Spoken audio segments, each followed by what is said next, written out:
I could have put crooked Hillary I in respected jail. you didn't, because what you said was it would be bad for the country. Couldn't even imagine you have, more importantly, the wife of the President of the United States of America going into jail. And if you ever saw when I'd say something about her, they'd all say, I didn't say it, I never said it. They say, lock her up, lock her up. And I'd always go, take it easy, just relax. We're going to win this thing. Take it easy, take it easy. And I'm telling you, I kept it down, just the opposite. Now they say, oh, Trump wanted to put her in jail. No, I saved her from going to jail. Doesn't mean that Hillary would have been a good choice No. either. She was a terrible choice. She's a politician, one of the most unlikable people that's ever run for office. They were trying to get people to be supporting her just because she's a woman. This is going to be her history. Women, ladies, I stand with her. So these women have this blind allegiance towards this career politician, completely full of shit. Together, two of the most intelligent voices in politics, and the media topple a formidable figure that no one saw coming. Joe Rogan and Donald Trump mercilessly expose Hillary Clinton's shortcomings in her carefully manicured image. No filter, no holding back, just the brutal truth about scandals, mistakes, and mischances. It's not just a roast, however. It is the breakdown of a legacy that is messier and more problematic than the story she has been attempting to advance for decades. I want Hillary Clinton to win. I think she's ridiculously awful, too. I think a lot of people really disliked Hillary. They should. She got a shitload of money from banks. She's completely full of shit. She didn't like gay marriage till 2013. She didn't agree with gay marriage till 2013. Like, what are you, a dinosaur? Yeah. Like, what the f*** is wrong with you? Why would you even care? Because she's not real. She didn't care. She just was doing what she thought would support her position. Subtly packing its bags and relocating to a far-off island is the result of the political devastation brought forth by Joe Rogan and President Donald Trump's assaults on Hillary Clinton. Joe Rogan, a polite talk show presenter with prepared questions, doesn't handle situations like this. He treats it like a heavyweight fight in the octagon since the opponent has already forgotten their mouthguard. Even supporters begin searching for ways to escape his analogies, logical gut punches, and confusing insights. Rogan take a subject, cut it open, and leave the pieces on the table without sugarcoating anything. He turns Hillary's political career into a highlight reel, packed with blunders, and PR disasters that would make a comedian feel guilty for exaggerating. Yes, she did say just that. She really did say that. Yeah, she really did say that Yeah. after she just got done with Gaddafi and then laughed about it. We came, we saw, he died. We came, we saw, he died. The fact that any human being would ever do that. By the way he died, that's some dark. Ask a simple question. She's been doing this for 30 years. Why the hell didn't you do it over the last 15, 20 years? You were very much involved. Excuse me, my turn. You were very much involved in every aspect of this country, and you do have experience. I'd say the one thing you have over me is experience, but it's bad experience because what you've done has turned out badly. For 30 years, you've been in a position to help, and if you say that I use steel or I use something else, make it impossible for me to do that. If you like this video, kindly click the bell icon and subscribe to the channel. Another example is Donald Trump. Not only the current US president, but also a man who roasts like it's his second full-time job. Trump has no interest in precision surgery. He utilizes something called a flamethrower. Trump erupts in Rogan's analysis. He mentions more than just Hillary's loss in 2016. He plans a whole comedy festival around it. According to him, she is the political equivalent of a computer that is stuck in safe mode and can only run the same old programs. His relentless attack is fueled by every decision, strategy, and attempt to stay up to date. Trump has a way of reminding everyone. So perhaps Hillary's greatest accomplishment was making losing to him feel like an Olympic sport. He took advantage of when he claimed $1 billion loss that enabled him to avoid paying taxes. Did you that $916 million loss to avoid paying personal federal income taxes? Of course I do. And so do all of her donors, or most of her donors. I know many of her donors. I pay tremendous numbers of taxes. I absolutely used it. And so did Warren Buffett, and so did George Soros, and so did many of the other people that Hillary is getting money from. She complains that Donald Trump took advantage of the tax code. Why didn't she change it? Why didn't you change it when you were a senator? The reason you didn't is that all your friends take the same advantage that I do. And I do. You have provisions in the tax code that frankly we could change, but you wouldn't change it because all of these people give you the money so you can take negative ads on Donald. Rogan attacks her credibility. He describes her shifting public positions as less about growth and more like a GPS signal that is always recalculating. He uses the well-known email debate as an illustration of the kind of error that someone who thought that deleting was a security measure may make. He makes fun of her propensity to portray herself as a likable figure by pointing out that every attempt seems as if it was beta-tested in a corporate lab. Instead of coming off as genuine empathy, her efforts to interact with average Americans a marketing tactic that failed to find focus groups from outside the political bubble. However, Trump sees it as a massive victory lap. He recalls the conversations as if, as in a sporting event, the score wasn't even close. I'm sure the Clintons were there at some point. Maybe Bill. Bill is so nice. I went one time. Was he? He's so, like when I So met charming. them, he is, and he's actually still kind of good looking. Like even for an older dude, yeah, why not? He's still so good, and she's just so miserable.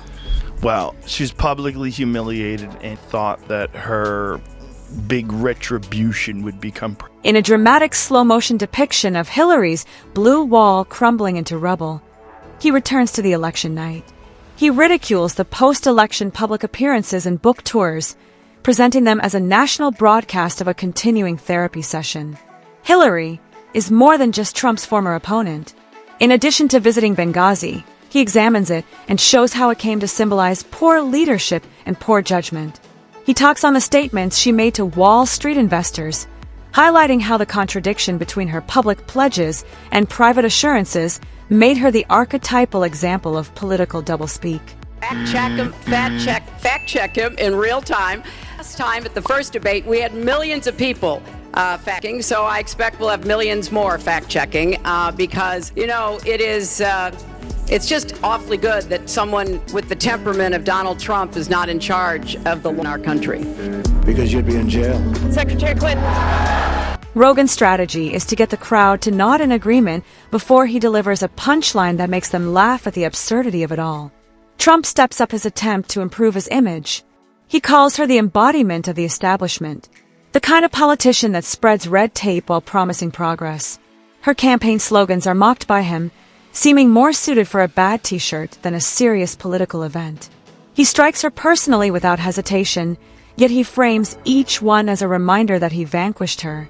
He reveals the truth like a magician by repeating the same trick since the audience never stops cheering. 33,000 I emails. provided all my emails that could possibly be work-related. Several thousand work-related that were not among the group of 30,000 emails returned to Clinton. When they rigged the DNC, they rigged the primaries so that Bernie Sanders was going to lose. I thought using one device would be simpler. We use numerous mobile devices to send and to read email. People Yo, into the DNC that was way crazy. in advance. That Donna Brazile book about it is He mocks her awkward campaign moments, from stage candids to speeches that resembled committee planned addresses.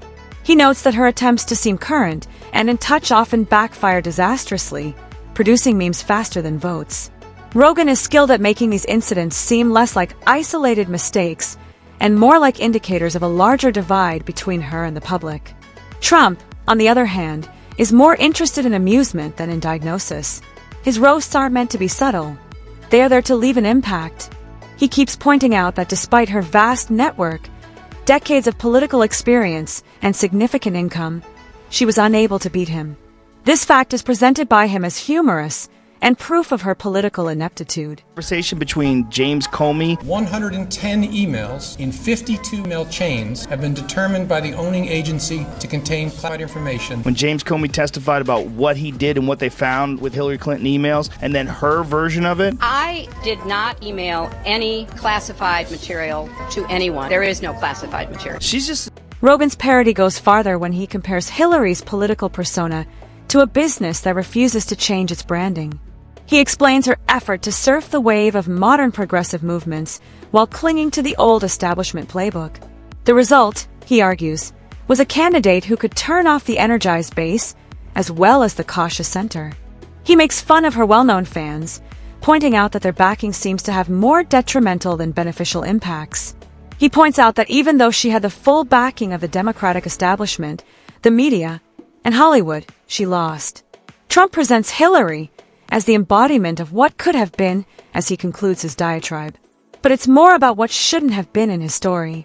Both Rogan and Trump concur in their roasts that Hillary Clinton's political legacy is less about creating new ground and more about tripping over the same path she tried to take. Be the most important day, in my opinion, in the history of our country. Because if our country goes the wrong way with this election, I think this country is doomed. What do you think your biggest challenge is with being elected? Well, they've weaponized government. They've tried that one, and that drove me up. They're vicious people. These are vicious people. I could have done that to Hillary Clinton. What she did was so bad. She got a subpoena from the United States Congress, and she destroyed everything. You go to jail for that for years. And if you did it as a private person, you go to jail. But she destroyed everything. And I said, wouldn't it be terrible to have the wife of the President of the United States, a former President of the United States, being put in prison? And I meant that. I think it would be. There's more to this roast than meets the eye. Just the echo of laughter and the slow decline into insignificance. Hillary Clinton's political brand is the vintage wine that no one ever drinks but puts on the shelf to show off their taste. Hillary is the reformer, the progressive, and the champion for women. Trump makes matters worse by depicting her as the constant understudy in a political production in which she will never be the protagonist. Her whole heritage becomes a warning as they both go for the jugular just when it seems like there is nothing more to say. But Hillary also wouldn't have been a smart choice. Some women, for instance, have a blind loyalty to a career politician who has been in power for a very long period.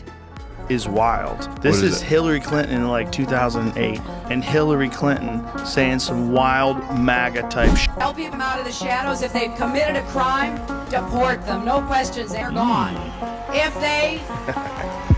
She's a Republican. they've been working and are law-abiding, we should say, here are the conditions for you staying. You have to pay a stiff fine because you came here illegally. You have to pay back taxes. And you have to try to learn English. And you have to wait in line. You have to wait in line. You have to wait in line. It's You couldn't believe that.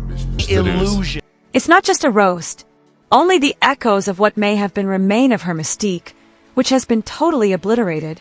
The only sound that breaks the silence on the empty stage and the dismal lighting is the realization that this takedown will have a much greater impact than her prior campaign slogan ever could. Good choice either. She was a terrible choice. She's a corrupt politician, one of the most unlikable people that's ever run for office. It's just awfully good that someone with the temperament of Donald Trump is not in charge of the law in our country. People supporting her just because she's a woman. This is going to be her history. You know, women, ladies, I stand with her. So there's all these women that have blind allegiance towards this career politician. It's completely full of shit. She's Today, a museum that no one asked for is showcasing Hillary Clinton's political brand. It is hollow on the inside and polished on the exterior.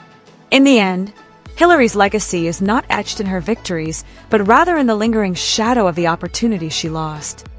day of the election, I think they had some crazy odds of Hillary winning. It was like in the 90%. We watched it from the door. We did a podcast from the Comedy Store called the End of the World podcast. What was most fascinating was the podcast was over, and then we all went to the bar, and on the television, Jake Tapper was just bummed out, talking about Trump winning all these different states. Anderson, it is hard to think of a political comeback that's actually more significant than this one. I'm tempted to say Richard Nixon, but that really forward of what Donald Trump has achieved. I think for a lot of people, that was the end of trust. Mainstream media, that was the first nail in the coffin. Those to be like, you guys didn't, you were so. And when the roasts resonated louder than her words ever could, it became clear that was more than just the end of a chapter. Since the book's cover banged shut with such force, the dust hasn't gone away yet.